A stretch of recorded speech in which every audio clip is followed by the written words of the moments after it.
안녕하세요. 저는 남편과 3년 전 이혼을 하고 현재 딸 하나를 키우고 있는 여자입니다. 저는 매일은 아니고 가끔 이곳에 들려서 올라온 사연을 듣고는 했는데요. 이런저런 사람들 사는 얘기를 듣다 보니 제 얘기도 이곳에 적어보면 어떨까 싶더라고요. 제 사연 읽고 공감해 주시는 분들이 과연 몇 분이나 계실까 싶지만 그래도 저 나름대로는 남들이 쉽게 접하지 못할 일을 경험했다고 생각하고 있었거든요. 그래서 이렇게 익명의 힘을 빌어서 조심스럽게 사연을 보내보려고 합니다. 저는 이제껏 부유한 집안 형편에 내리막길 없이 늘 잔잔하게 평탄한 삶을 살아왔었어요. 하지만 그런 제 삶이 내리막길, 아니 가파른 절벽길이 생겨날 거라고는 상상조차 못했었어요. 어쩌다 제가 절벽길을 마주하게 됐는지 지금부터 여러분들께 들려드리려고 해요. 저는 지금으로부터 7년 전쯤에 평범한 직장인인 남편을 만나 결혼을 했었어요. 남편 집안은 엄청 부유하지도 그렇다고 가난하지도 않았어요. 흔히 볼 수 있는 되게 평범한 집안이었죠. 반면 저희 집안은 남편과 다르게 뼈대 있는 양반 가문의 부유한 집안이었어요. 아버지는 할아버지께서 남겨주신 회사를 운영하고 계시고 어머니는 전업주부셨어요. 가진 게 많은 분들이라 그런지 어떤 일이 닥쳐도 조급해하지 않고 늘 여유가 넘치셨어요. 평소에도 돈 많다고 유세를 떨지 않는 인자한 분들이셨죠. 제가 어릴 때부터 저희 부모님께서 공부하라는 말 대신 항상 하시던 말씀이 있었어요. 어딜 가든 항상 겸손한 자세를 취하고 돈이 먼저가 아니라 인품이 먼저라면서 누구를 만나든 모든 사람을 평등하게 대하고 예의를 갖추라고 하셨었죠. 저는 그런 가정교육을 받고 자라 지금도 저희 딸에게 이 말을 그대로 하고 있어요. 어른들 말 중에 사위사랑은 장모라는 말이 있잖아요. 저희 집안은 친정 어머니뿐만 아니라 친정 아버지도 남편을 많이 아끼고 좋아했었어요. 친딸인 제가 질투가 날 정도로 하루 종일 정서방 노래를 불렀었거든요. 좋은 게 생기면 저희 남편한테 제일 먼저 주고 가끔은 사고 싶은 거 사라고 돈도 턱턱 주시더라고요. 제가 달라고 할 땐 며칠 동안 옆에 붙어서 징징거려도 안 주더니 남편한테는 어찌나 잘 주던지 누가 보면 남편이 아들인 줄 알겠더라니까요. 그래도 시댁 식구들과 남편이 평상시에 제게 잘해주셨기 때문에 싫진 않았어요. 오히려 부모님께서 저 대신 시댁을 챙겨줘서 늘 고마운 마음이 컸죠. 아버지는 늘 출장 갔다 오시면 남편 선물과 시부모님 선물을 사서 제게 챙겨주셨어요. 하나뿐인 딸 이렇게 점수 따서 이쁨 받아야 한다면서 말이에요. 그 덕분인지 저는 시집살이 하나 없이 공주 대접 받으면서 잘 지내고 있었어요. 남편은 항상 제가 일 마치고 집에 오면 수고했다고 팔이며 다리며 열심히 주물러주기 바빴고 시댁 식구들은 가끔 제가 시댁에 놀러가서 뭐라도 거들려고 하면 손 하나 까딱 못하게 하셨죠. 그렇게 행복한 신혼생활을 보낸 지 8개월 만에 제가 임신을 하게 된 거예요. 아이를 천천히 가질 생각이었는데 생각보다 빨리 찾아오는 바람에 저희 둘 다 당황했어요. 하지만 양가 부모님들은 저희와 다르게 경사났다면서 너무 좋아하시더라고요. 저희도 좋은 게 좋다고 이왕 임신한 거 정말 좋은 부모가 되겠다고 마음먹었죠. 제가 첫째가 딸이라는 소리를 듣고 혹시나 시부모님께서 서운해하시면 어쩌나 했는데 딸이면 어떠냐고 아들은 다음에 낳아도 된다면서 오히려 저를 더 걱정하시더라고요. 저를 친딸처럼 생각해 주시는 시부모님을 보고 괜히 눈물이 나서 아이처럼 소리내서 엉엉 울었어요. 그때가 식당이었는데 갑자기 제가 오니까 시부모님이 당황하셔서 어쩔 줄 몰라 하시더라고요. 그날 집 가는 길에 시어머니께서 말씀하시길 아들 못 낳아서 집 가면 구박받을까봐 우는 건 줄 아셨대요. 저는 그렇게 남편과 시댁 식구들의 사랑을 받으며 딸을 낳았어요. 딸이 어찌나 애교가 많은지 저희 집에서 웃음이 끊길 날이 없었어요. 얌전해서 잘 울지도 않고 잘 시간 되면 잘 자고 효녀가 따로 없었죠. 특히나 저희 애가 다른 애들과 다르게 사람을 잘 보고 잘 웃는데 웃는 모습이 얼마나 이쁜지 몰라요. 하루가 다르게 훌쩍 커가는 아이의 모습을 보는 재미에 살았었어요. 저희는 딸아이를 낳은 지 2년 만에 둘째를 임신하게 됐어요. 그런데 임신과 동시에 저희 아버지 사업이 망해서 전 재산을 다 날리게 된 거예요. 아마도 그때부터 시댁 식구의 본색이 드러나기 시작했던 것 같아요. 부자가 망해도 3대는 간다는 말이 있었는데 저희 가족은 어찌 된 게 3대는커녕 3일도 못 갈 만큼 재산이 모조리 다 날라갔더라고요. 그래도 불행 중 다행인 게 친정집만큼은 지켰더라고요. 저희 아버지 사업이 망한 뒤로 죽으라고 하면 죽는 신용이라도 했던 남편이 변하기 시작했어요. 평소에 돈 관리를 제가 하고 있었는데 이제 각자 하자고 하더라고요. 우리 돈 관리 당신이 했었잖아. 이제 각자 하기로 하자. 내 통장 어디 있어? 이번 달부터 내 돈은 내가 관리할게. 갑자기 왜? 언제는 내가 재무팀에 있어서 돈 관리 좀 해달라더니 당신 혹시 돈 필요해? 돈 필요해서 이러는 거면 필요한 만큼 내가 줄게. 아니, 그건 아니고 남자가 그래도 수중에 돈을 들고 있어야지. 언제 급한 일 생길지 모르잖아. 그리고 아버님 회사 부도나셨다며? 혹시나 해서 말하는데 나 도와줄 돈 없어. 뭐야, 나 돈 빌려달라고 한 적도 없는데 서운하게 꼭 그렇게 말해? 우리 집 일은 우리가 알아서 할 거야. 당신한테 손 벌릴 일 없어. 그럼 됐고 일단 내 통장 줘. 이번 달부터 내가 관리하겠다는 마음은 변함없어. 제가 아버지 회사 망했다고 남편한테 도와달라고 한 적도 없는데 저렇게 딱 잘라서 말을 하니 제 입장에서는 엄청 서운하더라고요. 솔직히 저희 부모님이 그동안 남편한테 얼마나 잘했는데요. 딸인 저보다 남편을 더 챙겨주고 아껴줬는데 저렇게 말하면 어느 누가 안 서운하겠어요. 저는 남편에게 서운했지만 뭐라 말도 못하고 혼자 속으로 끙끙 앓고 있었어요. 그리고 남편뿐만 아니라 시댁 식구들도 저를 대하는 태도가 냉랭해지더라고요. 손 하나 까딱 못하게 하셨던 시어머니께서 틈만 나면 저를 시댁에 호출해서 이거 해라 저거 해라 사소한 거 하나까지도 시켜먹고 계시더라고요. 임신 초반이라 조심해야 한다고 했지만 두 번째 임신은 괜찮다면서 정말 말도 안 되는 억지를 부리시면서 저를 시켜먹는 거예요. 그리고 저 하나로 모자라 첫째 딸한테도 막대하는 게 보이기 시작하면서 뱃속에 있는 아이도 딸이라고 할까봐 겁나서 일부러 아이 성별도 묻지 않았어요. 시어머니는 또 저를 호출하셔서 친구들 올 거니 빨리 와서 음식을 만들라고 하시더라고요. 하필 제가 첫째랑 다르게 둘째를 가졌을 때 입덧이 심했었어요. 음식을 만드는데 저도 모르게 계속 헛구역질이 나오더라고요. 이게 참으려고 해도 참아지는 게 아니잖아요. 그래도 저 나름대로 한번 참아보겠다고 이를 악물고 있었는데 시어머니께서 잠깐 제가 헛구역질하는 소리를 듣고선 들고 있던 소쿠리를 제 쪽으로 던지시더라고요. 더럽게 음식 만들면서 뭐하는 짓이야? 왜? 아주 토를 해라 토를 해. 지금 내가 음식 좀 만들라고 했다고 시위하는 거야? 어머님 죄송해요. 제가 입덧이 심해서 참아보려고 했는데 참아지지가 않아서요. 진짜 일부러 그런 게 아니거든요. 헛구역질한 음식을 덜어서 어떻게 먹어? 다 갖다 버려! 하여튼간에 잘하는 게 하나도 없어. 저는 결국 했던 음식들을 다 버리고 다시 만들기 시작했어요. 이번엔 제 옆에 와서 음식을 집어 먹으시더니 맛이 이게 뭐냐고 손가락으로 머리를 미시더라고요. 제가 여기서 왜 이러고 있어야 하는지도 모르겠고 왜 이런 대접을 받고 있는지도 모르겠더라고요. 그땐 이게 다 저희 아버지 사업이 망해서 이러는 건 줄 정말 생각지도 못했었어요. 도대체 이게 무슨 영문인지도 모른 채 시댁 식구들한테 무작정 당하기 시작한 거예요. 임신 5개월 정도 됐을 때가 추석이었는데 정말 다시 떠올리고 싶지도 않은 기억이에요. 몸이 좋지 않아서 남편 먼저 보내놓고 저 혼자 뒤늦게 시댁으로 향했었어요. 남편은 시어머니께 말씀을 안 드린 건지 제가 들어가자마자 화를 내시더라고요. 네가 아직까지 부잣집 공주님인 줄 알아? 명절에 시댁에 와서 일을 도와야 할 거 아니야? 멀쩡한 며느리 두고 늙은 시애미가 이걸 다 준비해야겠어? 어머님 죄송한데 제가 몸이 안 좋아서 조금 늦었어요.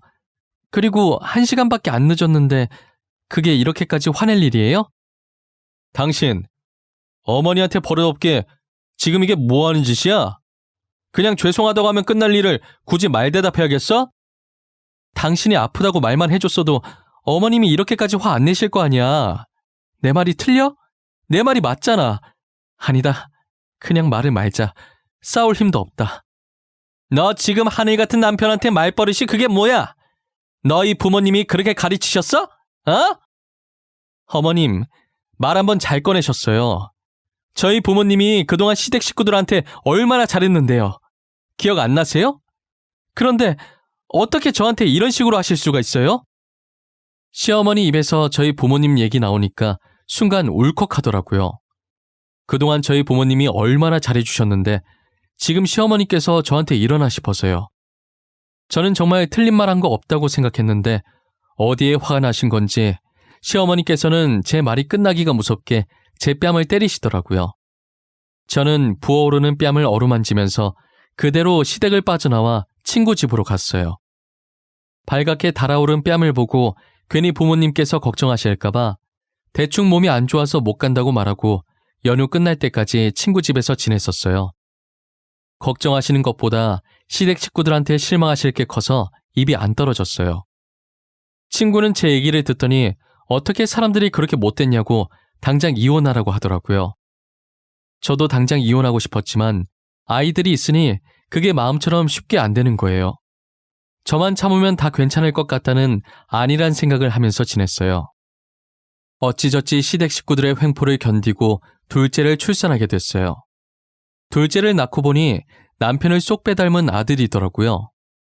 아들 얼굴이 보고 싶지 않을 정도로 남편과 많이 닮았었어요. 그러면 안 됐는데 산후조리원에서 입원하는 동안 한 번도 아들 얼굴을 보지 않았어요. 시어머니께서는 손자라고 아주 좋아 죽더라고요. 집으로 아들을 데리고 돌아왔을 때 저희 딸이 동생 보려고 다가가면 시어머니께서 못 보게 막더라고요. 더러운 손으로 만지는 거 아니라는 둥, 애 얼굴 닳는다는 둥, 이상한 말을 하면서 딸에게 화내시더라고요. 저는 그대로 딸을 안아들고 친정집으로 도망을 왔었어요. 연락도 없이 갑자기 저 혼자 딸아이를 안고 오니 친정 부모님께서는 당연히 놀라셨죠. 그간 시댁에 있었던 일을 전부 친정 부모님께 말씀드렸어요. 당장이라도 이혼하라고, 그동안 자신들이 어떻게 했는데 은혜를 이따위로 갚냐고 난리셨어요. 애들을 봐서라도 참고 지내려고 했는데 도저히 안 되겠는 거예요. 애들 지키려고 계속 거기 있었다간 제가 먼저 죽을 것 같더라고요. 저는 이혼 서류만 우편으로 보내주고 남편을 만나지 않았어요. 그랬더니 남편이 시어머니와 함께 저희 집을 찾아왔더라고요. 딱히 얼굴 마주하고 싶지 않아서 나가보진 않았는데 시어머니와 저희 부모님이 대화하는 소리가 들리는 거예요. 따님이 이혼 서류를 저희 집으로 보냈던데 알고 계십니까? 이혼 서류를 보내도 저희가 보내야지 무슨 이런 어이없는 경우가 다 있답니까? 저희 딸이 이혼 서류 보낸 게 왜요? 보내면 안 되는 이유라도 있습니까? 당신들이 뭐 잘난 게 있다고 저희 집까지 찾아오셨어요? 까놓고 말해서 사업이 망하고 이제 아무것도 없는 따님을 계속 걷어주면 감사하다고 해야죠. 감사하다고는 못할 망정 이혼 서류를 보내니 정말 저희 입장에서 황당하네요. 혹시 사돈께서는 입으로 똥 싸는 게 취미십니까? 누가 누굴 걷어줘요? 그럼 저희가 이제껏 쥐뿔도 없는 그쪽 아들 걷어준 건 생각이 안 나시나 봐요? 저기요 사돈, 제가 입으로 뭘 싸요? 지금 고개 숙여야 할 사람이 누군데 이러실까? 지금 저희가 사돈네들보다 위에 있는 것 같은데 안 그래요? 미안한데 이 집만 해도 당신들이 가진 재산보다 많아요. 저희는 손해볼 거 전혀 없는데. 어차피 이혼하는 건 애들 문제인데 언제까지 마마보이처럼 어머니가 나서게 할 건가 정서방? 뭐? 누가 마마보이라는 거야? 그리고 지금 당신 딸도 안 나오고 당신이 나서고 있잖아. 왜 나는 나서면 안 되는 건데? 어? 아우 시끄러. 저기요 아주머니. 아주머니께서 이때까지 저희 귀한 딸 괴롭혔다면서요. 지금까지 딸 혼자 당신들이랑 맞섰는데 처음으로 우리가 나서는 것도 안 되나? 시어머니께서는 빽빽 소리만 지를 줄 알았지 저희 어머니한테 한마디를 못 이기더라고요. 어휘력이 딸리니 아무 말도 못하고 씩씩거리기만 하시다가 자기 성질에 못 이겨 당장 이혼시키겠다고 하면서 남편을 데리고 나가는 거예요. 그러더니 나중에 다시 어머니한테 연락해서 손녀는 데리고 가던가 말던가 알아서 하고 손자는 자기 핏줄이라면서 절대 못 준다고 했다더라고요. 누가 들으면 제가 딸을 어디서 주워온 줄 알겠더라니까요. 아들이 남편이랑 너무 쏙 빼닮아서 어차피 데려오고 싶은 마음도 없었어요. 그렇게 저희는 합의 이혼을 했고 혼인 파탄의 책임이 시댁에게 조금 더 있다고 판정이 나서 저는 위자료를 조금 챙기고 완전히 헤어졌어요. 혼자서 딸아이를 키우게 됐지만 어릴 때부터 워낙 순했기 때문에 크게 어려움은 없었어요. 저희 부모님 말도 얼마나 잘 듣던지 이쁨 받으면서 잘 자라고 있었죠. 그리고 아버지께서는 어떻게든 집안을 다시 살려보겠다고 아등바등 거리셨어요. 평생 회사에 앉아만 계시다가 난생 처음 몸쓰는 막노동을 해보셨어요. 역시 나이도 있으시고 고된 일을 처음 해보시니 하루 만에 알아놓으셨더라고요. 어머니도 식당 일을 하셨지만 좀처럼 집안이 일어날 기미가 안 보였어요. 끝까지 친정집을 지켜보려고 했는데 결국 그 집을 팔고 이사를 가기로 결정했어요. 그런데 어차피 집이 크니까 파는 것보단 그 집을 다른 사람한테 월세나 전세를 주고 그 돈으로 두 분이서 살만한 원룸이나 투룸을 구하는 게 낫겠다는 생각이 드는 거예요. 제가 계산을 해보니 그렇게 해도 돈이 남았었거든요. 부모님은 제 말처럼 본가를 다른 사람에게 월세 내어주고 그 돈으로 투룸 월세를 구하셨어요. 그리고 저희는 이사갈 준비를 하려고 짐을 싸고 있었죠. 이삿짐 정리를 하는데 서랍 안에 자물쇠로 잠긴 낡은 상자가 하나 나오더라고요. 자물쇠 비밀번호를 알아야 하는데 아무도 비밀번호를 몰라서 결국 칼로 상자를 잘라버렸어요. 낡은 상자 속엔 상자만큼이나 낡은 땅 문서가 들어있었어요. 그것도 하나가 아니라 둘이나 들어있더라고요. 할아버지가 몰래 숨겨놓으셨던 땅 같았는데 명의를 보니 제 이름으로 되어 있더라고요. 문서와 함께 편지가 하나 있었는데 혹시나 집안이 망하게 될 때를 대비해서 제 이름으로 땅을 사두셨다고 적혀 있는 거예요. 할아버지는 정말 몇 수 앞을 내다보고 계셨던 건지 저희 부모님이랑 편지를 보면서 감탄했어요. 현재 그 땅 시세가 얼마나 될까 궁금해서 알아보니 현재 하늘을 찌르고 있더라고요. 제가 곰곰이 생각해보니 요즘 들어서 자꾸 저한테 땅 팔라는 전화와 문자가 왔었는데 저는 당시에는 단순하게 신종 보이스피싱인 줄만 알았었어요. 아버지 사업하고 있을 때 연락 왔으면 아버지가 가지고 있는 땅 때문에 일어나 라고 생각했을 텐데 현재 사업 말아먹어서 다 잃었는데 무슨 땅을 말하나 싶었거든요. 그런데 그 사람들이 말한 땅이 바로 이 땅들이었던 거예요. 이 땅들도 알고 보니 최근에 갑자기 시세가 올랐다고 하더라고요. 말 그대로 저희 집안은 지혜로우신 할아버지 덕분에 다시 돈방석에 앉게 된 거죠. 저는 부모님을 모시고 땅 문서에 적힌 주소를 찾아가 보기로 했어요. 도착해보니 삐까뻔쩍한 번화가 사이에 폐건물이 하나 덩그러니 있더라고요. 저희도 지나가다 한 번씩 본 적이 있는 건물이었어요. 도대체 저기는 나중에 뭘 하려고 저렇게 해놨나 했었는데 그게 제 건물이었던 거죠. 저는 폐건물을 보다가 가방에서 통장을 꺼내 그동안 일하면서 모았던 돈이라고 아버지께 주면서 그동안 키워줘서 감사하다고 건물 리모델링해서 이제 임대료 받아 먹으면서 편하게 지내라고 했어요. 아버지는 떨리는 손으로 제 통장을 받으시더니 통장에 얼굴을 묻고 우시더라고요. 어머니도 그 모습을 보고선 조용히 뒤돌아서 흐르는 눈물을 훔치셨어요. 우리 귀한 딸 코 묻은 돈을 내가 이걸 어떻게 받아? 돈은 또 언제 이렇게 모은 거야? 나 이거 못 받아. 절대 못 받아. 어떻게 모은 돈인데 내가 덥석 받아? 아빠, 그런 것 치곤 지금 너무 자연스럽게 아빠 손에 들려있는 것 같지 않아?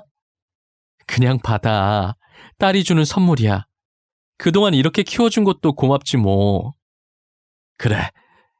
일단 네가 나한테 그렇게 주고 싶다고 하니 받기는 할 텐데 언제 이렇게 모은 거야? 생활비로도 모자랐을 텐데. 아빠 딸 재무팀에서 일하잖아. 그래서 돈 관련된 건 엄청 철저한 거 알지? 쓸데없는 거 안 사고 모으면 그만큼 모을 수 있어. 그래도 나 하고 싶은 건 하고 살았다. 아버지가 너무 속상해하면서 오시길래 오히려 제가 더 덤덤한 척, 씩씩한 척 했어요. 사실 하고 싶은 거나 사고 싶은 게 있어도 참고 최대한 아끼고 아껴서 모은 돈이었거든요. 언젠간 부모님께 선물로 드리고 싶어서 따로 모아왔던 돈이었어요. 이렇게 쓰일 줄은 몰랐는데 그래도 기분이 정말 좋더라고요. 아버지는 투룸으로 이사 가려던 것도 취소하고 다시 본가로 돌아가 제가 준 돈으로 건물을 다 뜯어 고치고 임대료를 받으면서 지내고 있었어요. 딸이 선물해준 건물이라면서 어찌나 애지중지 여기시던지 제가 용역업체를 쓰라고 해도 본인들이 직접 청소하겠다고 고집을 피우더라고요. 아무리 말해도 안 들으셔서 결국 저도 두 손 두 발 다 들었어요. 그러다 예기치 못한 장소에서 평생 마주치고 싶지 않았던 사람들을 마주하게 됐는데요. 모두가 예상하셨듯 그 사람들은 바로 저희 전 남편과 전 시어머니셨어요. 그날도 어김없이 청소하러 나가셨다는 말에 같이 점심 먹으려고 부모님을 찾아갔어요. 제가 건물 앞에 거의 다다랐을 때 어느 한 식당에서 전 남편과 전 시어머니가 나오더라고요. 알고 보니 저희 건물 옆에 새로 생긴 식당이 전 남편 가게였어요. 저는 그 두 사람을 보고 멈칫했고 그들도 저를 보고 걸음을 멈추더라고요. 마침 저희 부모님께서도 청소가 끝나셨는지 청소용품을 들고 나오고 계셨어요. 드라마도 아니고 어쩜 그렇게 타이밍이 절묘한지 모르겠어요. 고무장갑을 낀 채 청소용품을 들고 나오는 저희 부모님을 본 전 시어머니께서는 한쪽 입꼬리를 올리면서 팔짱을 끼고 저희에게 다가오더라고요. 어머, 이게 누구야? 사돈, 아참, 이제 아니지? 아주머니께서 여긴 어쩐 일이세요? 이 건물에서 청소하시나 봐요. 혜지야, 어디서 개 짖는 소리 안 들리니? 똥개가 앞에 있나 왜 이렇게 시끄러워? 저기요 아주머니. 아주머니 가던 길이나 계속 가세요. 저희 아세요? 자존심은 여전하시네. 그쪽 꼴 보니 저도 아는 척하고 싶지 않아요. 부잣집 사모님께서 어쩌다 남의 건물 청소나 하고 계실까? 내가 건물 청소를 하든 뭘 하든 뭔 상관이시래? 그쪽은 엄청 대단한 일 하고 있나 봐요. 저희가 이번에 식당 하나 차렸거든요. 옆에 있는 저 식당인데 언제 한번 드시러 오시던가. 아, 맞다. 저희 가게 메뉴가 좀 비싼데 드시러 오실 수 있을지 모르겠네. 전 시어머니의 막대먹은 성격은 예나 지금이나 여전하시더라고요. 어머니도 만만치 않게 전 시어머니의 말에 한마디도 지지 않으시고요. 저희 가족에 대한 비아냥거림으로 전 시어머니의 입은 쉬질 않으셨어요. 언제까지 하려나 볼참이었는데 저희 건물에서 일하시던 분이 나오시는 순간 전 시어머니의 입에서 더 이상 소리가 새어나오지 않았어요. 사장님들, 오늘도 청소하러 오신 거예요? 진짜 대단하세요. 돈이 그렇게 많으신데 업체 한번 안 쓰시고 매번 이렇게 직접 청소하기 힘들지 않으세요?